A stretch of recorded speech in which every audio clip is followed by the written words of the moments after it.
Certinho, então. Moçada, bom dia. Hoje a gente vai dar uma conversada nessa aula gravada sobre filogenia de fungos e a gente está com um convidado extremamente especial, que é o professor Henrique, professor da equipe de Bio2 também, lá nas unidades norte, se norte sou eu, na unidade sul, e na unidade Tabatinga.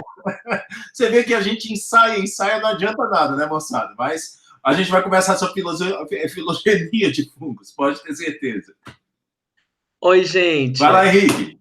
Oi, gente. Aqui é o professor Paulo Henrique, só Henrique. Eu trabalho na Unidade Sul de Taguatinga com Biologia 2, em parceria com o professor Marcos. Ele falou da Norte, é porque a gente tem muita vontade de pegar das duas frentes aí na Norte. Um dia, quem sabe, a gente volta a dividir frente, a dividir turma, né? Que a gente já dividiu em 2016, Exato. mas a gente não teve essa oportunidade. A gente divide apenas frentes. E aí, hoje nós vamos conversar sobre os fungos. Posso começar, professor Marcos? Fica à vontade. Só avisando o pessoal, gente, não tem vinheta nessa aula gravada. A gente não tem vinheta, a gente é pobre, a gente não tem a vinheta do Leonardo, tá certo? Vamos lá então, gente. Segue em frente aí, Henrique. Nós trabalhamos com baixo custo, tá bom? Então, professor, vocês já sabem, né? Então, é tudo baixo custo, ok? Então, aguenta aí. Pessoal, observando o cladograma, né? Eu falei para os meus alunos, o professor Marcos comentou, que cladograma é uma coisa que vai te acompanhar em toda a biologia.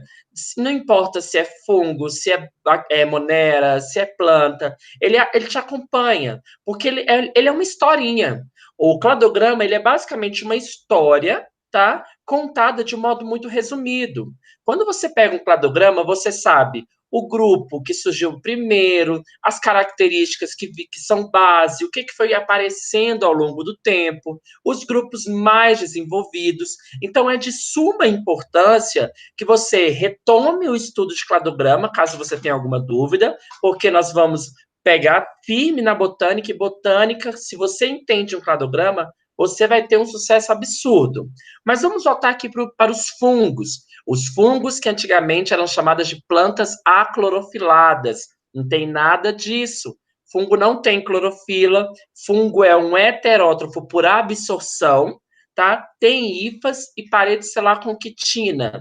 E se reproduzem por esporos. Professor Marcos, marca para mim aí essas 4 primeiras características mostradas no cladograma. Olha só, essas 4 características, pessoal, elas são comuns a todos os fungos, tá? Todos que nós pegarmos aí, tem algumas exceções, que é no caso das leveduras, tá bom? Exemplo, a levedura Saccharomyces cerevisiae, não precisa decorar esse nome, só quem decora é eu e o Marcos, porque a gente, ó, né, enfim, não precisa decorar. Mas os outros fungos, se a gente pegar, por exemplo, bolores, um cogumelo, orelha de pau, o fungo armilária, né, aquele enorme lá localizado nos Estados Unidos, em Oregon, eles vão ter essas 4 características básicas.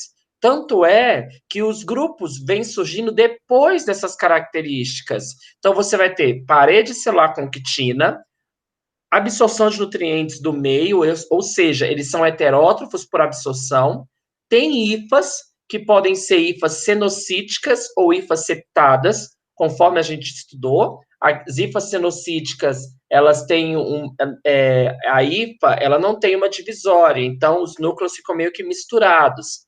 As hifas septadas ficam divididas ali, ó, em como se fossem quadrantes, né, todos os septos, e ela é um pouco mais desenvolvida, ok? Essas hifas, o conjunto forma o micélio, e a reprodução é por esporos. O fungo lança o esporozinho, o esporo é uma estrutura resistente que vai ajudar bastante na reprodução fúngica. Esse esporo cai em algum local propício, como solo, por exemplo, uma fruta, até mesmo a nossa pele, causando micoses, e o fungo começa a desenvolver. Nessa história toda, nós temos o primeiro grupo, se a gente olhar pelo cladograma, é o grupo, digamos, mais simples, tá? Porque ele tem menos características em função do outro.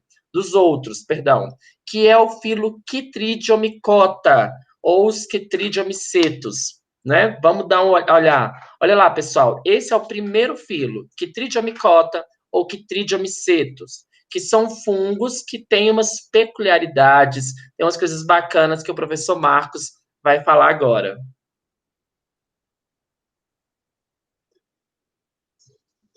Bom, pessoal, essa ideia dos quitridiomicotas ou quitridiomicetos, eles são fungos aquáticos e é justamente um grupo inicial, é o grupo mais antigo entre os fungos, então é por isso que quando a gente analisa no cladograma, ele está nessa primeira aparição aqui, na primeira ramificação, e o que a gente vai observar é justamente o seguinte, a maioria aquáticos, quando a gente fala que são fungos aquáticos, então, tanto em ecossistemas, ambientes aquáticos, como também ambientes terrestres úmidos, perdão. E nesse mecanismo, quando a gente analisa, eles têm algumas peculiaridades. Há o flagelo em alguma fase de vida, então o que a gente observa aqui, essas estruturas, normalmente junto às hifas, essas são áreas de formação de flagelos, então normalmente, quando a gente analisa esse mecanismo, né? Então, há uma série de esporos flagelados sendo liberados também. Então, por isso, flagelo em algum estágio da vida. Podem ser podem ser pluricelulares, nesse caso, a maioria, de fato, pluricelular. Então, é uma situação importante para a gente analisar isso aqui. E eles costumam ser decompositores ou parasitas como modo de vida. O que é interessante nessa situação é justamente o seguinte: esses fungos, eles são o pesadelo dos donos de aquário. Uma curiosidade, né, quando a gente fala da presença desses flagelos, né, já que são fungos aquáticos, o que ocorre? Por que esse segundo nome aqui, mastigomiceto? Mastigo é referente a flagelo ou cauda. Então, são fungos flagelados. E aí vem a situação do pesadelo nos aquários. Por que isso? Normalmente, nas nadadeiras dos peixes, nas brânquias e também nos olhos dos peixes, a gente costuma perceber uma estrutura muito semelhante a um algodão. E é algo que a gente imagina, mas é sujeira ali do próprio aquário, na movimentação do peixe, ele se prendeu em alguma coisa, mas na realidade o peixe está doente. É um fungo parasita, e caso você não trate esse problema, você vai começar a ter uma mortandade de peixes dentro do seu aquário de uma maneira muito preocupante. Melhor maneira de lidar com esse tipo de infecção, né? Já que é uma infecção por um fungo, você procurar acelerar o metabolismo desses peixes. Duas situações possíveis. Uma é você aumentar a alimentação deles. E a outra, elevar a temperatura da água do aquário. Isso vai levar a uma aceleração metabólica e, geralmente, ele consegue eliminar o fungo. Se você perceber que depois de uns 4 a 5 dias isso não aconteceu, aí, infelizmente, é preciso partir para um antifúngico em gotas. Na maioria das vezes é utilizado cetoconazol ou miconazol. São materiais totalmente inofensivos para os peixes, até porque nós utilizamos também cetoconazol e miconazol. Eles estão presentes em vários shampoos anti-caspa, em várias pomadas contra micoses também. Então, basicamente, é a melhor maneira de você eliminar isso do seu aquário. Há outras situações, caso esse ponto não funcione, aí é necessário substituir a água do aquário e colocar os peixes doentes em quarentena. É a solução mais trabalhosa, porque você precisa de um segundo aquário de apoio para poder fazer a tentativa de eliminação. Do contrário, o peixe pode morrer e acaba contaminando os demais também, tá certo? O que acontece, pessoal? O professor Henrique, ele vai dar uma olhada agora com vocês, né, justamente falando um pouquinho das características aqui no cladograma dos zigomicetos. Vai lá, Henrique. Então vamos lá, pessoal. O segundo filo, e assim, de suma importância, são os zigomicetos, tá? Ou zigomicota. Esses fungos, eles são muito peculiares porque eles chamam a atenção, muita atenção, quando você observa estruturas em que dá mofo, tá? Onde aparece o mofo, geralmente é um zigomiceto, e ele é um fungo, assim, de maioria com ação decompositora e também parasita. Eu tenho uma história que há uns 2 anos atrás, eu estava dando aula na unidade de Tabatinga, e eu estava dando aula fora, né, de botânica, na horta, caminhando, e uma aluna, ela pediu, assim, já nos últimos horários, para poder comer uma maçã. Falei, tudo bem. Ela pegou a maçã, fiquei até com inveja, professor Marcos, tão bonita, tão bonita. Uma maçã toda vermelhinha assim, eu com aquela fome, depois no 7º horário.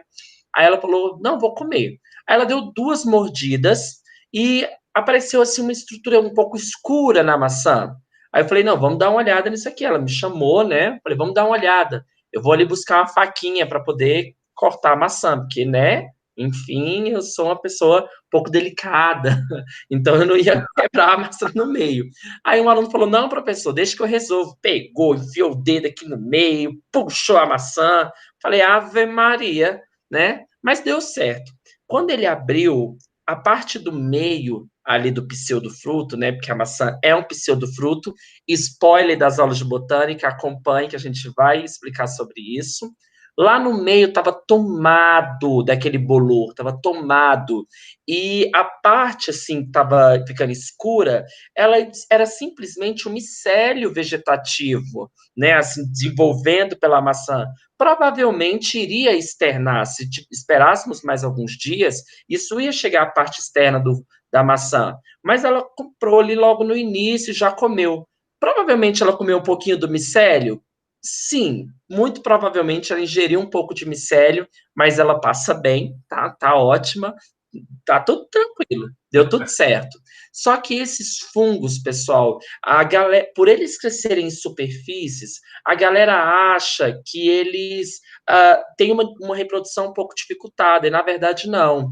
A reprodução deles, essa parte visível, quando você pega uma fruta, uma verdura ou algo em que está mofado, essa parte de cima é ali que você encontra as hifas produtoras de esporos.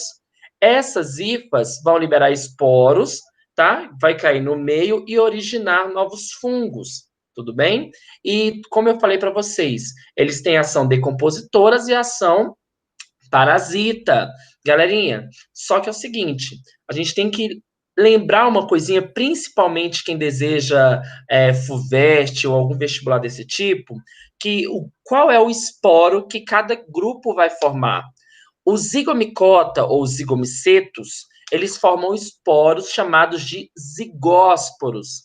É um pouco fácil de lembrar, ó. Zigomicota, zigomicetos, zigósporo. Você acompanha o prefixo. Então, isso é uma forma de você lembrar aí na hora quem é o esporo.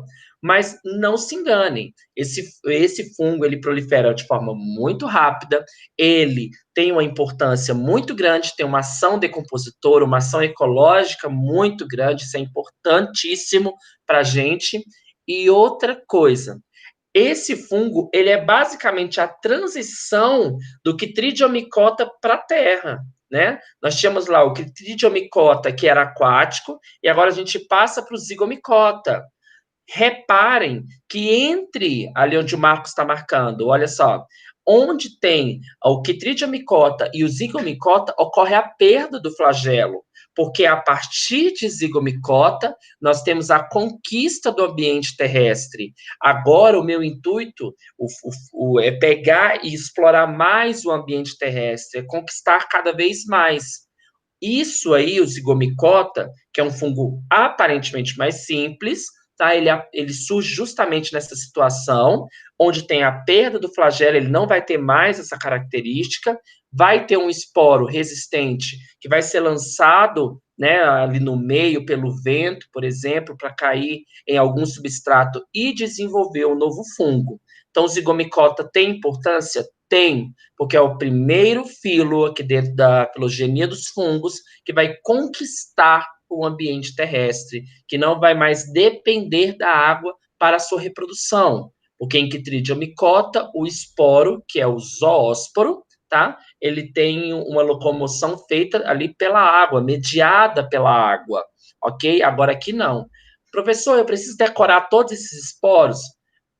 De zigomicota para frente, só se você tiver muito interesse assim na FUVEST, e eles cobram de forma assim muito, muito rara. Confesso a vocês que eles olham mais o parâmetro evolutivo, mas esses pequenos detalhes não costumam cair. O NB, então, pode esquecer, eles olham geralmente essa parte evolutiva, por isso que a gente está dando ênfase nessa evolução, certo? E falei demais, professor Marcos quer comentar um negocinho com vocês, importantíssimo. Manda lá, Marcos.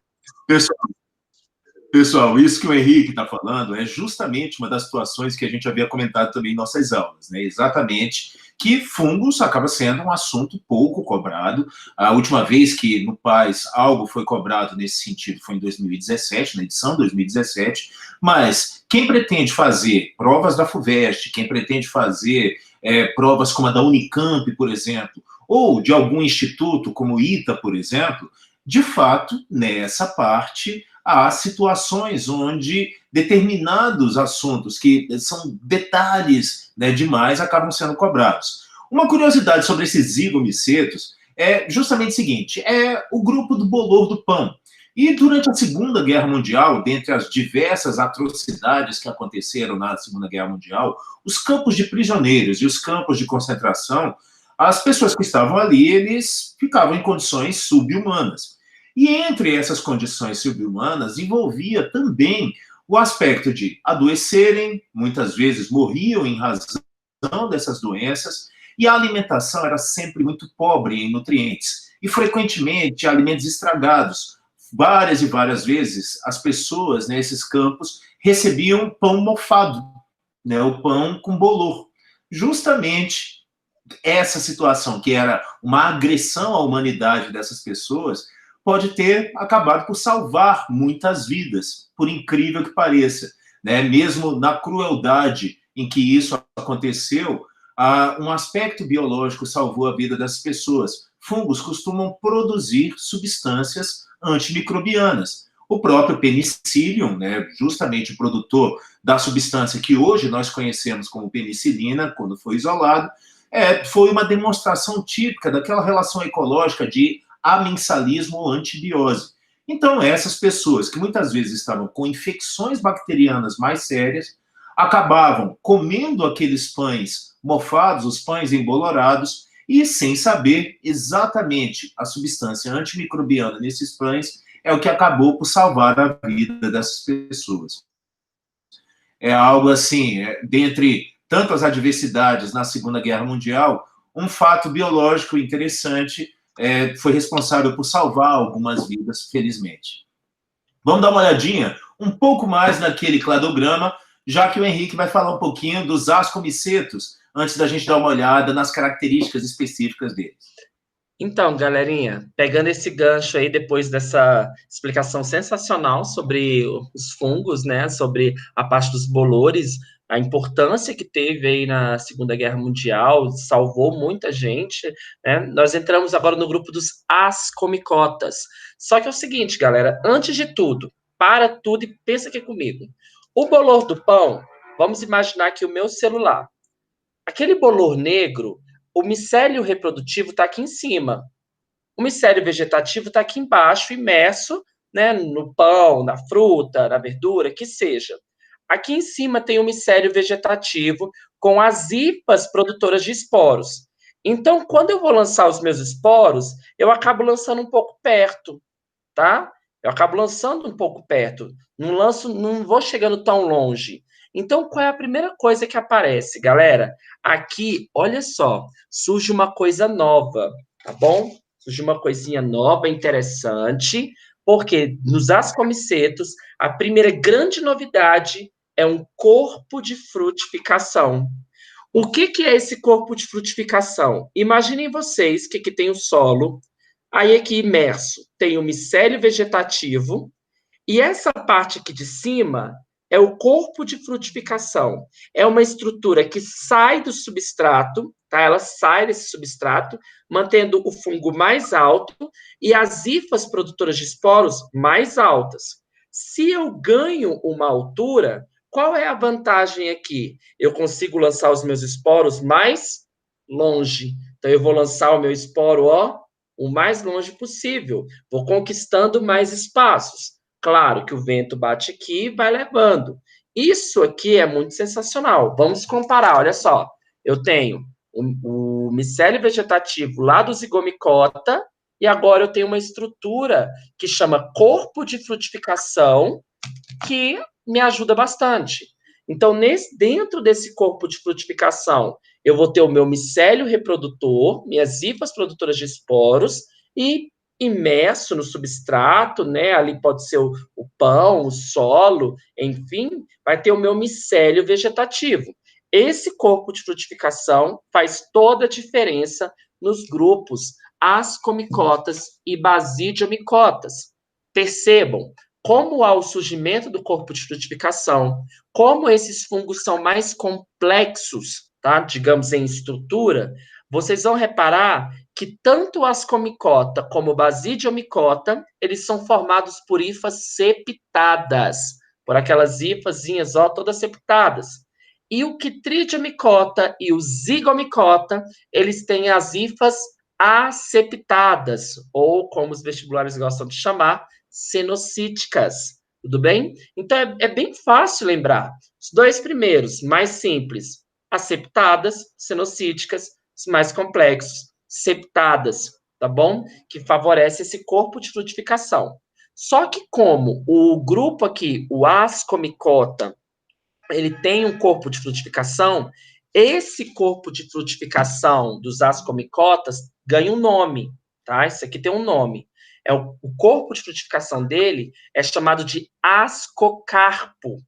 E aqui dentro existem ascos, como se fossem pequenas bolsas, certinho? Como se fossem pequenas bolsinhas, onde dentro tem os ascósporos, tá? Que são os esporos desse grupo. Lembra lá, ó, eu tenho um corpo de frutificação, que é o ascocarpo, tem ascos aqui dentro, que liberam os esporos chamados de ascósporos, tá? Agora, galerinha, vocês vão ver com o professor Marcos uma coisa interessante sobre a relação de vida, o modo de vida desses fungos que chamam muita atenção. Inclusive, há uns anos atrás, um fungo desse grupo chegou a ser leiloado por 100 mil euros. Se eu tivesse achado esse fungo, eu não estava pagando apartamento, eu estava viajando, né, não, professor Marcos? Com toda certeza, Henrique, com toda certeza. Os ascomicetos, eles têm essa característica, né, desse corpo de frutificação. Então, quando se chama, né, ascocarpo, o termo quer dizer saco de esporos, então seria algo, se a gente pegasse um pedacinho desses aqui e ampliasse, seria algo como isso aqui, né? Mal desenhado, mas para dar uma ideia sobre um saco com esporos no interior. E esse grupo ele tem tantas peculiaridades pelo seguinte, a gente encontra nesse caso fungos de vida livre e fungos simbiontes. O que significa isso aí? Quando se fala dos fungos simbiontes, eles têm uma importância gigantesca com relação, por exemplo, à formação dos líquens, onde nós temos um fungo, geralmente um ascomiceto ou ascomicota, associado a uma alga. É uma relação mutualística onde ambos são beneficiados. O fungo fornece abrigo e água para a alga, e a alga, como é fotossintetizante, ela fornece alimento, fornece glicose para o fungo, onde ambos, né, dessa forma, conseguem colonizar os mais diversos ambientes. Se a gente for lembrar, na primeira série, a gente estuda sucessão ecológica, e, normalmente, entre os organismos colonizadores, lá estão os líquens, justamente como organismos simbiontes capazes de colonizar ambientes que são extremamente hostis, ambientes inóspitos de uma forma geral. Há entre fungos de vida livre, que não são causadores de problemas com relação à questão de doenças, por exemplo, e nesses fungos de vida livre é que a gente encontra aí esse exemplo que o Henrique falou, do fungo leiloado, né, por praticamente 100 mil euros. Então, uma situação em que era um fungo grande, pesado, extremamente caro, porque era uma grande trufa, na realidade. E a trufa é uma iguaria extremamente valorizada na alta gastronomia. E é por isso que, quando a gente fala quem encontra uma grande trufa, encontrou um verdadeiro tesouro ali. E é justamente pertencente a esse grupo aqui dos ascomicetos, uma situação que também é curiosa sobre os ascomicetos. Geralmente, quando vocês veem algum filme de ficção científica ou jogam, né, um novo jogo desse, seja Xbox, seja PS4, quando usam fungos, frequentemente eles usam os ascomicetos. Por que isso? Na maioria dos casos, procuram relacionar os esporos como um meio de espalhamento desses fungos. Como os esporos estão em ascos, estão em sacos, em bolsas, eles dispersam com muita facilidade.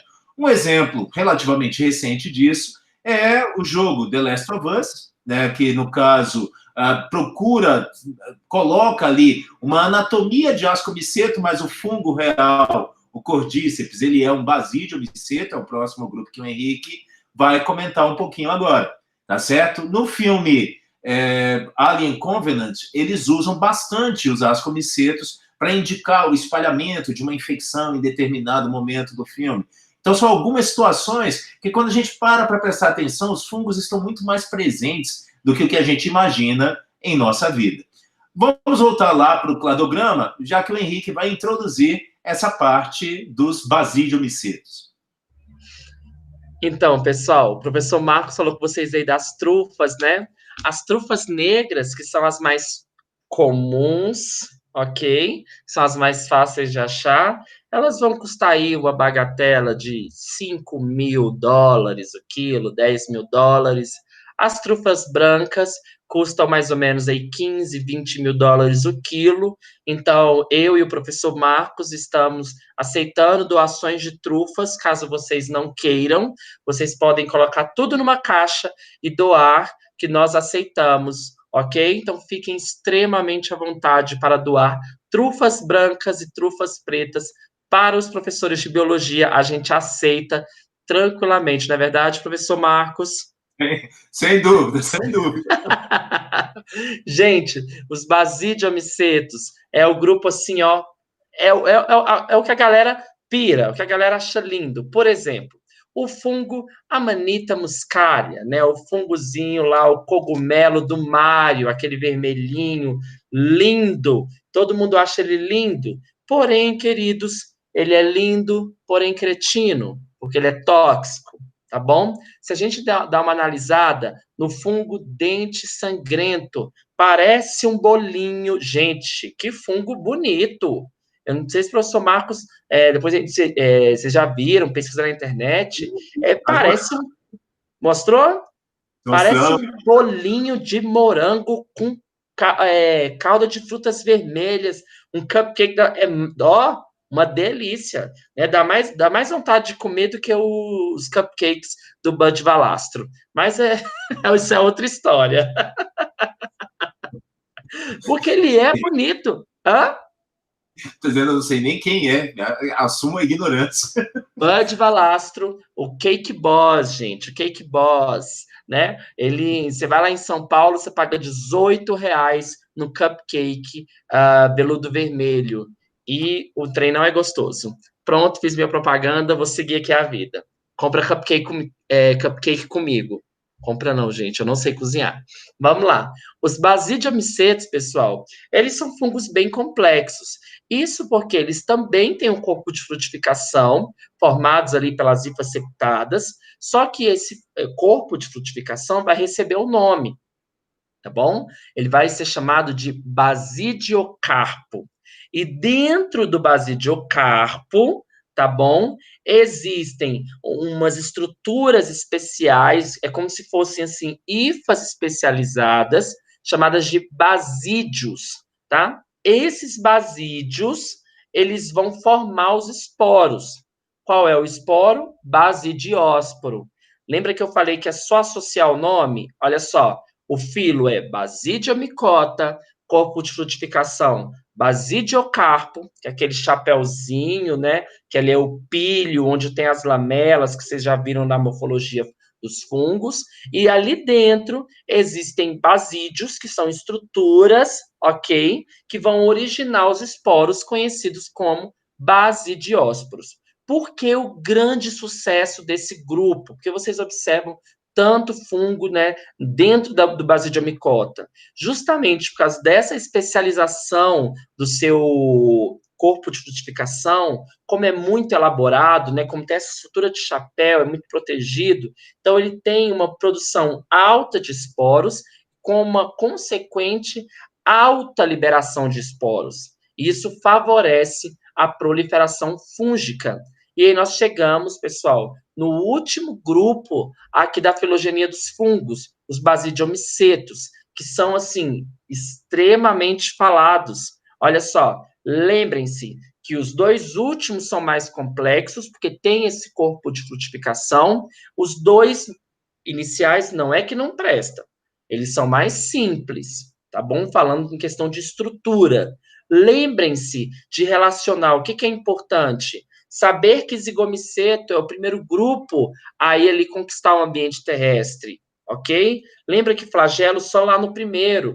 Essas 4 características que são comuns a todos os fungos, isso aparece em provas, tá? O surgimento do corpo de frutificação. Qual é a importância desse corpo de frutificação? Aumentar a estrutura do fungo, favorecendo a proliferação dos esporos, ok? Então, essas estruturas são importantes, são recorrentes. Então, igual o Marcos falou, FUVEST, Unicamp, UFO, né, esses vestibulares um pouco mais concorridos, e principalmente a galera que quer um curso mais concorrido como medicina, todos nós sabemos que é extremamente concorrido, tanto nas universidades particulares quanto nas universidades públicas, e agora também tem crescido muito as faculdades com a economia, digamos, mista, né, que o governo paga uma parte, você paga outra parte.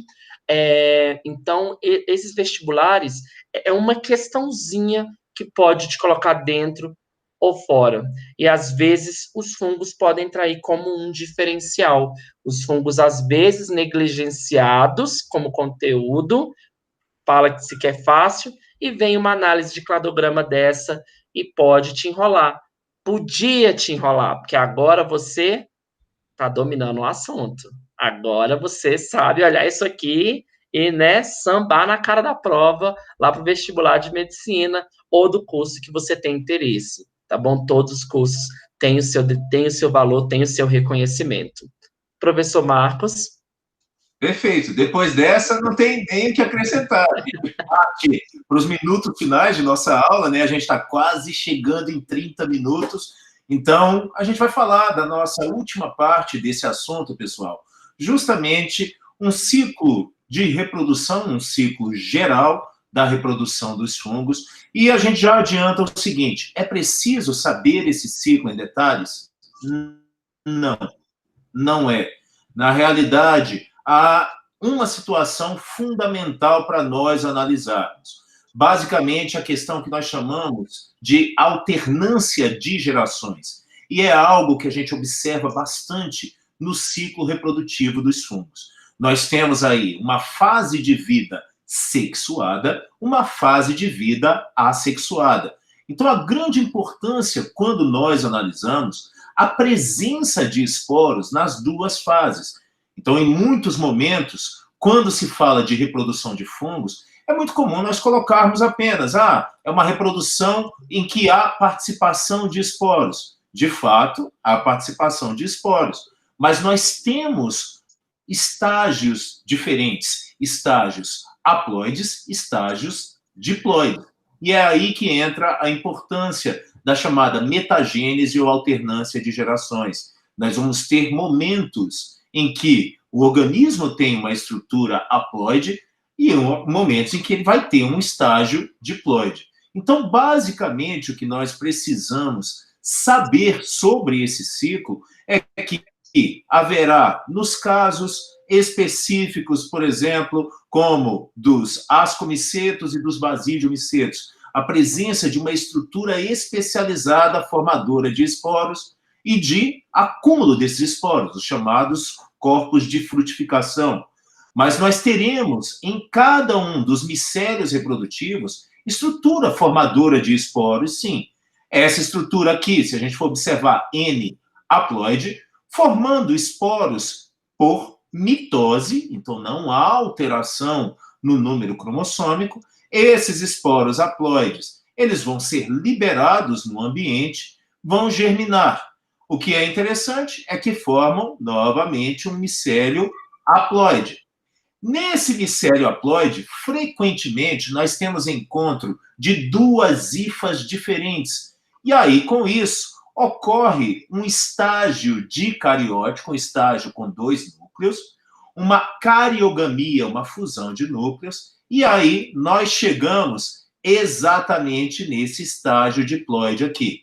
E aí vem a importância da meiose ocorrendo para a redução desse número cromossômico de 2N para N na estrutura formadora de esporos. Mais uma vez, os esporos são liberados e aí, consequentemente, formam um novo micélio. Então, a grande importância aqui é nós percebermos essa alternância de gerações. Professor Henrique, algo acrescentar aí nesse ciclo? O Marcos já explicou de forma perfeita, na verdade. Eu só queria incluir, assim, que por que o fungo faz essa parte sexuada? Por que ele junta as hifas, junta núcleo para depois voltar ao micélio? Porque quando, gente, você tem uma fase diploide e ocorre uma meiose, pode ocorrer o crossing over, né? Aquela permutação, aquela troca dos fragmentos. Então, os fungos fazem essa reprodução sexuada para garantir variabilidade genética, tá? É igual o professor Marcos falou, esse ciclo não vai ser cobrado de você, vão te cobrar a importância. Por que não é tão interessante que o fungo só faça reprodução assexuada? Porque vai ser basicamente um conjunto de clones, tá? Não vai ter variabilidade. Quando ele parte para essa parte sexuada, o que é interessante? Justamente o surgimento, né, a possibilidade de ter uma variabilidade genética. E é isso que vocês têm que entender, é isso que vocês precisam guardar. Gente, fica aqui meu agradecimento, adorei participar com vocês. O professor Marcos é um mestre, é ótimo contribuir com ele, tá? É muito gratificante, adorei. Beijo para meus alunos da Suíte Taguatinga, beijos para os alunos da Norte, que indiretamente esse ano estão sendo meus também. E os da Suíte Taguatinga estão sendo do Marcos também, porque acaba pegando aula de um, aula do outro, e isso é muito bom contar com essa parceria de professores e alunos. Muito obrigado, um beijo grande. Por favor, nos dê feedback do que vocês acharam da aula, para a gente fazer mais, para a gente contribuir mais com vocês. Nós estamos aqui para garantir o máximo aprendizado, ok? Beijo. Agora fica a fala do professor Marcos, claro. Pessoal, quero agradecer primeiro ao Henrique, que fica falando essa história de mestre nem nada. Eu que aprendo demais com ele, ele trouxe sangue novo, trouxe ideias novas para a equipe, e pouquíssimas vezes eu encontrei um profissional tão dedicado e tão estudioso e tão empenhado na própria profissão quanto o Henrique. Então, é um prazer trabalhar com ele sempre, divertidíssimo, vocês viram que andava e falava, vocês escutavam minha risada no fundo, mas justamente porque é assim que a gente trabalha, me divirto demais e aprendo demais com o Henrique. Muito obrigado a todos vocês, um grande abraço à galera da Asa Sul, um grande abraço à galera de Taguatinga, sinto saudade também das unidades, eu gostava muito da época que eu trabalhava nas 3, era muito corrido, mas sempre muito bacana trabalhar nas 3 unidades, e um abração especial para a minha meninada lá da Asa Norte. Minha gente, obrigado demais pela atenção de todos vocês, um abração, valeu demais, moçada. É sem vinheta que a gente... Um abração, galera, tchau, tchau.